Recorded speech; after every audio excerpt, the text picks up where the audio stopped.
আজ আর গান দিয়ে আমি ভিডিওটা শেয়ার করছি না। আজকে আমি নিজের ভয়েস দিয়েই এই রেসিপিটা শেয়ার করছি।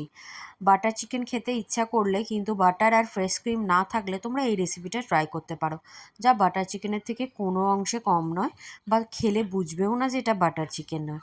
প্রথমে টমেটো পিউরি, তারপর ধনে গুঁড়ো, জিরে গুঁড়ো আর আদা রসুন বাটা, আর তারপরে দিয়ে দেবো পেঁয়াজ বেরেস্তা, দিয়ে দেবো 2 চামচ টক দই, দিয়ে এই 700 গ্রাম চিকেনটাকে ম্যারিনেট করব। দিয়ে দেবো সামান্য নুন, দিয়ে ভালো করে চটকে মেখে নিতে হবে। আর দিয়ে দেবো বেরেস্তা ভাজা তেলটা, দিয়ে 1 ঘন্টা রাখতে হবে। 1 ঘন্টা না রাখতে পারলে আধা ঘন্টা রাখতেই হবে, তবে গিয়ে ভালোভাবে মিশবে চিকেনের মধ্যে। আর খেতে যা হয় না, জাস্ট ফাটাফাটি।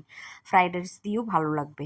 তো কড়াইতে সাদা তেল গরম করে এখানে আমি চিকেনটা দিয়ে দেবো, দিয়ে ভালো করে নেড়ে ছেড়ে এটা ঢাকা দিয়ে মিডিয়াম টু লো ফ্লেমে করতে হবে।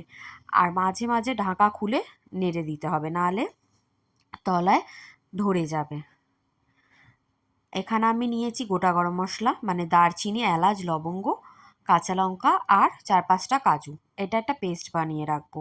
আর এই বাটিতে নিয়েছি সামান্য চিনি আর কাসুরি মেথি। এই দুটো দিতেই হবে। আর এই পেস্ট, এটাই হচ্ছে আসল বাটার চিকেনের ফ্লেভারটা এনে দেয়। যখন চিকেনটা হচ্ছিল তখন আমার মেয়ে বলছে, কি বাটার চিকেন বানাচ্ছ, বা চিকেন টিক্কা মশালা, এই ধরনের টেস্টটা আসে। তাই আমি বলছি আপনার বাড়িতে অবশ্য করেই ট্রাই করবেন। আর বুঝতে না পারলে কমেন্ট করবেন। সব শেষে দিয়ে দেবো ধনেপাতা।